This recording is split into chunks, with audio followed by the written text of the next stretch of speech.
जो लोग राहुल गांधी के फेक नैरेटिव में फंस रहे हैं कि वोटों की चोरी हो रही है, वोटों की चोरी हो रही है, उन लोगों को यह पता होना चाहिए कि राहुल गांधी की मां एंटोनियो माइनो 1980 में अपना पहला वोट दे चुकी है भारत में, जबकि वो इस देश की नागरिक बनी थी 1983 में। यानी नागरिक बनने से पहले ही वो अपना वोट डाल चुके थे और उनका वोटर लिस्ट में नाम भी था। यह सब इसलिए हो पाया क्योंकि उस समय इंदिरा गांधी इस देश की प्राइम मिनिस्टर थी और यह शाही परिवार जैसे चाहता था वैसे जीता था, जैसे चाहता था वैसे फैसले होते थे और इन सबको नहीं लगता कि इनके लिए कोई भी दस्तावेज किसी भी प्रकार से जरूरत रखता है। इन्हीं इंदिरा गांधी के सुपुत्र थे राजीव गांधी, जो 1989 में अपना चुनाव हारे थे और चुनाव हारने के पीछे उन्होंने कारण बताया कि भाई ईवीएम से चुनाव होने चाहिए, ये बैलेट पेपर में चुनावों की चोरी हो रही है। और राजीव गांधी के बेटे राहुल गांधी आजकल ये कह रहे हैं कि ईवीएम खराब है, ईवीएम हैक है, इलेक्शन कमीशन खराब है, यहां वोटों की चोरी होती है, इसलिए बैलेट पेपर पर वापस आओ। और कारण क्या है? बीजेपी बार बार कैसे जीत रही है। यानी कि बेटा कहता है कि ईवीएम खराब है, बैलेट पेपर पे आओ, और पिता कहता था बैलेट पेपर खराब है, ईवीएम पर आओ। दोनों का कारण क्या है कि बीजेपी बार बार क्यों जीत रही है। यानी कि कैसे भी करके शाही परिवार सत्ता में रहना चाहिए। अगर यह परिवार सत्ता में नहीं रहा तो यह इतना ज्यादा अविश्वास क्रिएट कर देगा पूरे देश में कि किसी न किसी मुद्दे पर कभी ना कभी तो जनता भड़केगी।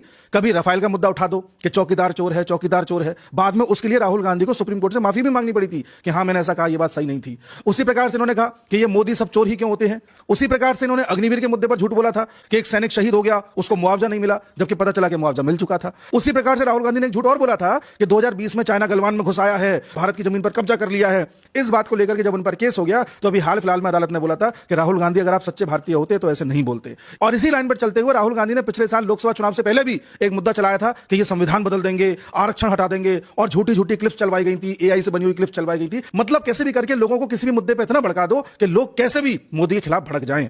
और टाइमिंग सबसे अच्छी कब चुनते हैं ये लोग? तब चुनते हैं जब ट्रंप को ऐसी बात कह रहा हो जिससे कि भारत की छवि खराब हो, जब पाकिस्तान को ऐसी बात कह रहा हो जिससे भारत की छवि खराब हो, या चाइना को ऐसी हरकत कर रहा हो जिससे भारत में डिस्टर्बेंस हो। जब जब कोई बाहर से डिस्टर्बेंस होगा तब तब अंदर भी डिस्टर्बेंस क्रिएट किया जाता है। यानी कि प्रयास यह किया जाता है कि जब सब तरफ से हमले हो रहे हो तभी ऐसी चोट करो कि सरकार गिर जाए और कैसे भी यहां की लोकतांत्रिक व्यवस्थाओं पर लोगों का भरोसा उठ जाए। और यही कारण है कि जब कल भारत के चीफ इलेक्शन कमिश्नर ने राहुल गांधी के सभी सवालों का जवाब दिया, मीडिया का भी जवाब दिया, और राहुल गांधी को चैलेंज भी किया कि अगर राहुल गांधी आपकी बात में इतनी ही दम है तो आप सबूत दीजिए, एफिडेविट जमा करिए, और अगर ऐसा नहीं कर सकते तो 7 दिन के अंदर अंदर देश से माफी मांगिए। शायद यह बात विपक्ष को चुभ गई क्योंकि शहजादे के बारे में ऐसा कैसे बोल दिया, शहजादे को चैलेंज कैसे कर दिया। और अब यह बात चल रही है विपक्ष में, कांग्रेस में, कि चीफ इलेक्शन कमिश्नर के खिलाफ महाभियोग लेकर के आएंगे, इंपीचमेंट लेकर के आएंगे, उनको किसी भी प्रकार से पद से हटाएंगे। यह है इस कांग्रेस से, इस शाही परिवार से चैलेंज रखने का नतीजा।